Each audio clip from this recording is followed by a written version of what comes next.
Hello everyone, most intros are in fact trash, so let's just get straight into the review. Solo, a box office failure, is the movie nobody asked for. The origin story of the great Han Solo. Because that's what his character was missing, an origin story. The film starts with Han Solo on another Star Wars unremarkable planet, with someone we are supposed to believe he is in love with. Han ends up leaving the planet and eventually gets involved with a massive heist, with almost no stakes because we already know he lives to see another day. This movie is the second spin-off / cash grab to come out of the Disney Star Wars era and certainly will not be the last. This review will be spoiler free, so don't get your dick in a twist. The protagonist known as Han Solo is not a good character in this movie. In the original trilogy, the man was always out for himself until the completion of his arc. And after that, he was helping the rebellion, not for money and not for love, but because it was the right thing to do. For some fucking reason, Disney thought Han should be an upstanding guy already. Why? I'm not Kathleen Kennedy, who appears to be smoking crack 24/7. Besides the choice of character for Han Solo, his arc is also completely fucking moronic. I won't delve too deep into why these are issues for the sake of spoilers for now. Skip to the time code if you want to hear my thoughts over the few spoilers of the movie. Chewbacca is Chewbacca. The writer's interpretation of the character doesn't ruin my childhood or anything along those lines. It's generally non-offensive for the most part. The same goes with Lando. Both these individuals are fairly decent, with Lando being the better written and more interesting out of the three returning heroes. I imagine liking Lando makes up for me not liking Black Panther, because I'm apparently a piece of shit racist for not enjoying that movie. For the new characters, Paul Bettany and Emilia Clarke have somewhat decent motivations that are interesting to watch. Paul Bettany has a weird light-up face boner that was pretty interesting. Woody Harrelson's character is very fine. Most of these characters bring nothing new to the table. Everyone's written very safe, only having 2 to 3 layers at most. It's almost like writing a light, action-filled movie with little substance makes big money at the box office. Also, yes, I'm not going to avoid talking about L3 any longer. Politics aside, especially considering I somewhat agree with L3, I really have only one big thought about her. Shut the literal fuck up. You are not funny. You are not interesting. I do not care if you are a liberal, a conservative, or a fucking toaster oven. That character is badly fucking written. L3 has one dimension. One literal fucking dimension.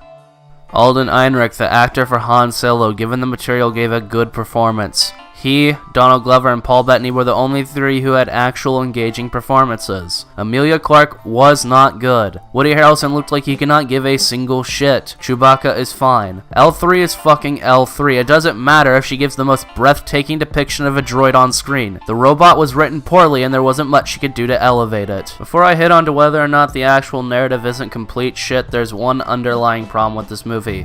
Nothing matters. We know Han, Chewbacca, and Lando survive. At least until an emo freak kills their father. Whenever there's a quote-unquote tense scene with these characters, there is absolutely no tension, because we as the audience know this isn't the end of their adventures. The only way Solo could have made up for the lack of tension is by creating a near-perfect narrative with engaging parts that build upon the universe in a dramatic way. Does Solo do that? No.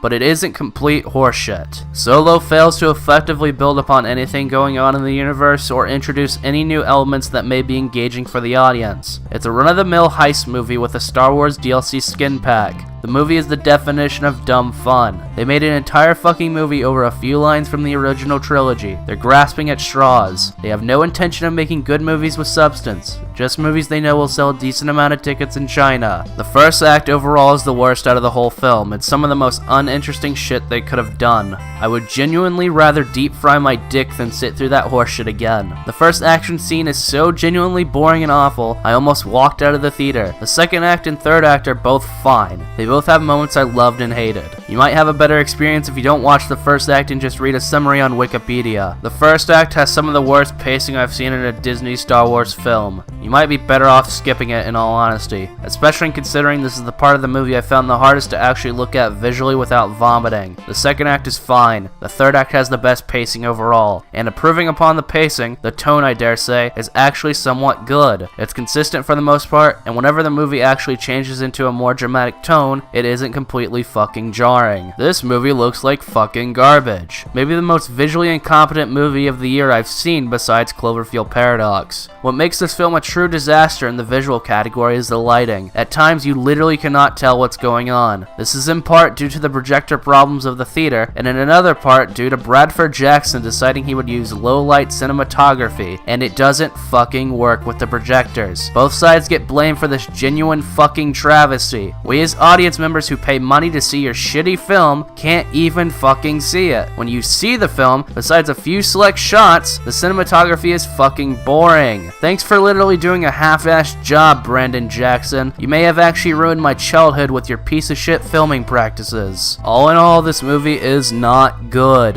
There are too many errors all around. I would give Solo a 4 out of 10. I'd recommend this movie to someone who has night vision goggles, and to anyone who doesn't care the movie has no stakes. Before we end the video, I want to talk very briefly about some spoilers, so if you want to go in blind to the most impactful Star Wars movie since Empire, this is your stop. The worst character moment / dialogue exchange I have seen all year is the scene where Han Solo gets his fucking name. This isn't a joke. He isn't just called Han Solo, he's only Han. Let's set the scene. A young man just lost everything he ever loved. He walks up to the counter to sign up for the Imperial Flight Academy. The man working the counter asks his name. The young man replies, "My name is Han." The man working the counter asks what his last name is. Who are his people? Han says that he has no people. He is all alone. The man says he is Solo, and that's his new last name. What the genuine fuck? If you have no idea why this scene is a problem, make like One Flew Over the Cuckoo's Nest and get a lobotomy. I also want to talk very briefly about the character of Han Solo. He starts off as only looking out for himself and Emilia Clarke. By the end of the movie, he helps the fucking rebellion. This is so out of character for Han Solo. By the start of New Hope, Solo has no interest in helping the rebellion and Luke without payment. The movie is only a few years before A New Hope, and he's already a fucking hero. Maybe Kathleen Kennedy doesn't understand Star Wars, but this shit is not Han Solo. Also, his arc is really fucking stupid. He learns one thing: don't trust anyone. There isn't any change in morals considering Han was never a piece of shit smuggler. He never did anything morally dubious. Lastly, for spoilers, adding Darth Maul at the end is fine. I don't give a shit about him being in the movie, but him pulling out his fucking lightsaber over a hologram conversation is infuriating. There's no logical reason for this. It's just fan service. They only added him so they could sell shitty toys of him and try to make up for their enormous production budget. Thanks for watching.